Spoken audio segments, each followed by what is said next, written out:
That's just kind of silly. When I was a little kid, I used to have, I mean, I was born in 1977.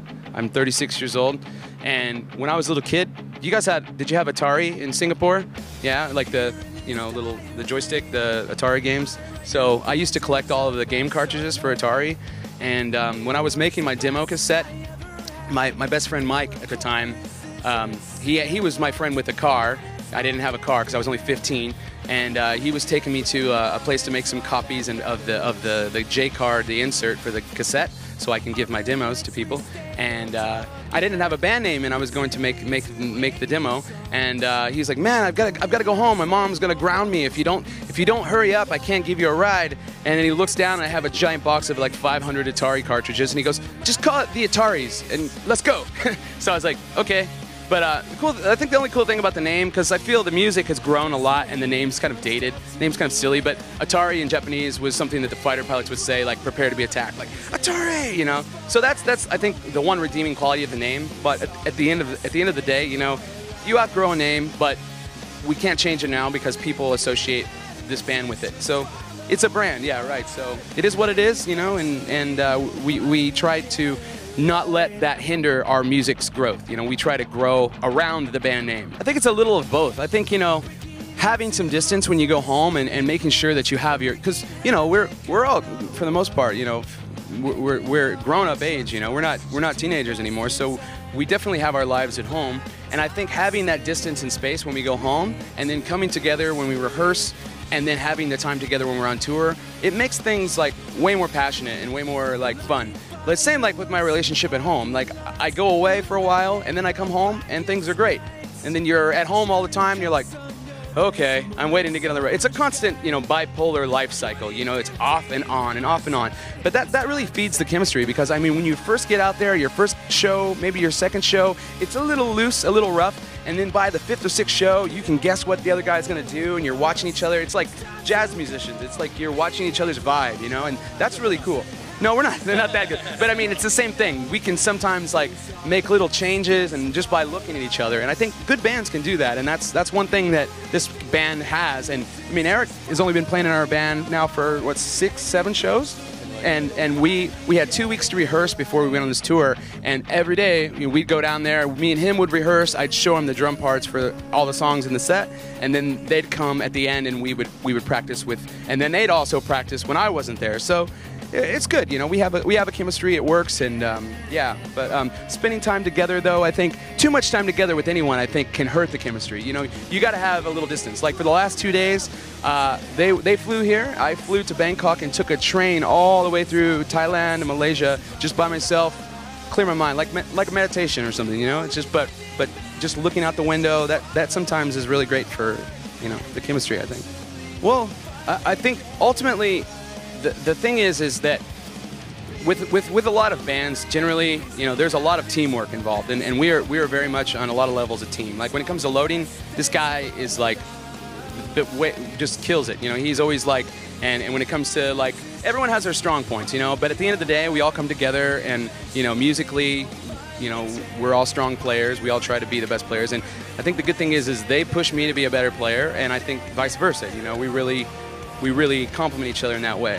But I think a lot of bands that start out, maybe you don't, you know, you just start, when you start a band, you make a band with maybe a few of your friends, and you build a house on like a shaky foundation, meaning that you get out on the road and suddenly you realize, okay, that guy has a drug problem. Okay, that guy is kind of like, has an attitude, you know, and so you just work around those things. But with me, this was always something that was my dream in my life, so I just kept going, and there were a lot of lineup changes with the band, but ultimately I feel the band has only gotten stronger, and now with the 4 of us, you know, everybody is very, you know, minimal drama. Everybody, we all have our weird quirks, but at the end of the day, we all play good together, we get along. I mean, I don't know, what do you guys want to add?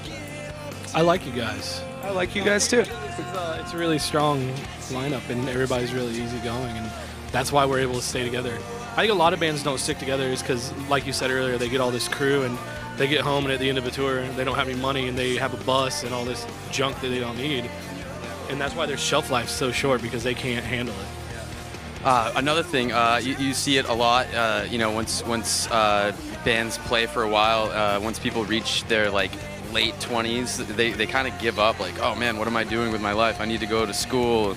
I need to get a real job. You know, this is not the life for me. But I think, you know, for all of us, this is something we've all done long enough that it's something we've all stuck with. It's our passion. And I wouldn't have it any other way. Yeah, and one final thing. I mean, you really have to stay focused too, because I think also a lot of people get kind of jaded. You know, like if some bands, you know, I think our band in 2003, I saw it happen with some of my friends that were playing in the Ataris at that time.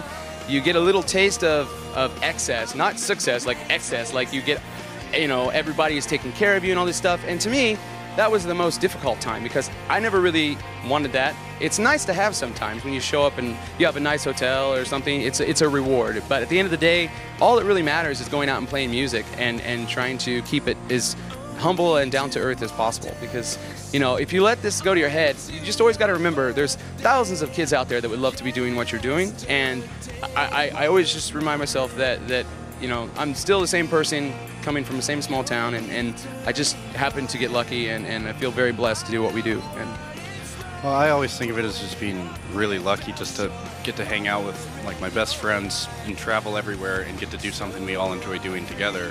And then also I think a lot, almost every day, about how like we're really lucky, you know, like a lot of people would love to do this and we get to. And yeah, it's just something where you have to remind yourself never to take anything for granted, because it's worth it to live for now, you know. I think the only goal we have is to try and be as humble as possible and just go out and bring our music to all of the parts of the world that may not get the chance to see our band. You know, growing up in, well, at least Brian and I growing up in small towns in the middle of America, it was really hard. You really had to search out and find music. And that's always just been kind of my goals to go and bring the music to all those small places of the world, because I know that, you know, we're every night in California, in Los Angeles, you can go out and see an amazing concert, but there are a lot of small cities where people don't get that opportunity. So that, and then just try to write the most harshest kind of personal lyrics and really try to keep things really organic and natural. And you know, we've always been a band that pride ourselves on not using like all of the computers and auto-tune and all that stuff, and really trying to keep things recorded organically. And you know, we record all in analog tape still. We try to keep the music real and not, you know, 2 guitars, bass, and drums. There's no, what you hear live is just us. There's no backing tracks. There's no crazy, you know, anything like that. I feel is a bit excessive. And then on a step further, you know, we also try to not bring any crew or management. We don't have management. We don't have any of that stuff.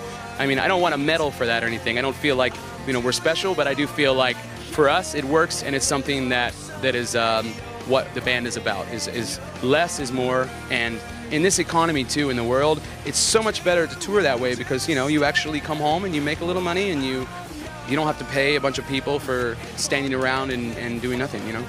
We'd like to thank everyone at Snowbird Productions for bringing us to Singapore. We're really honored.